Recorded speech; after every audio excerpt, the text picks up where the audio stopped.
This is one of the key things when the fish are biting light like they are today. We've landed 2 and we've probably had 5 or 6 other bites.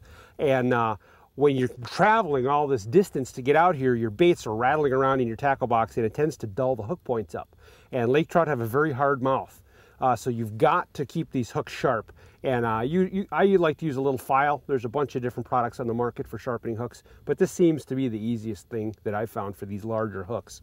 And to sharpen a hook, it's very simple. You just kind of test the hook point. Take your file. I like to go 2 or 3 strokes on one side. Turn the file over, 2 or 3 strokes on the other side. And then you round the top down just once or twice. And there you can see that hook is sticky sharp, sticking right into my finger. And that's ready to catch a lake trout. It's your tip of the day from ice fishing today.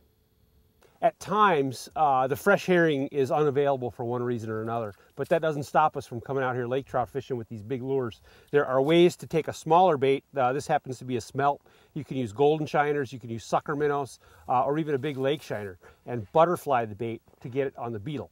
And the butterfly process is pretty simple, but if you've never seen it done, it can be a little confusing. Zoom on in down here and I'll show you.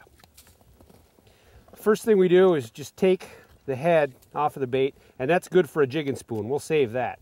And now the rest of the smelt here, we cut. You would think you cut down the belly, but that is not what you want to do. You want to cut down the back of the fish. So you just insert your knife,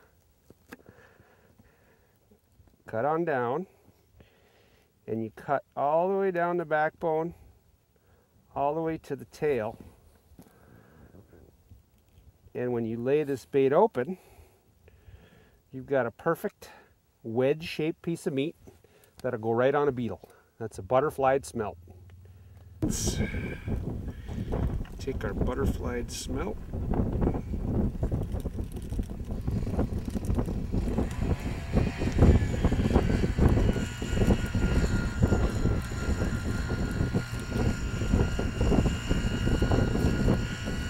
And you, sir, are ready to fish.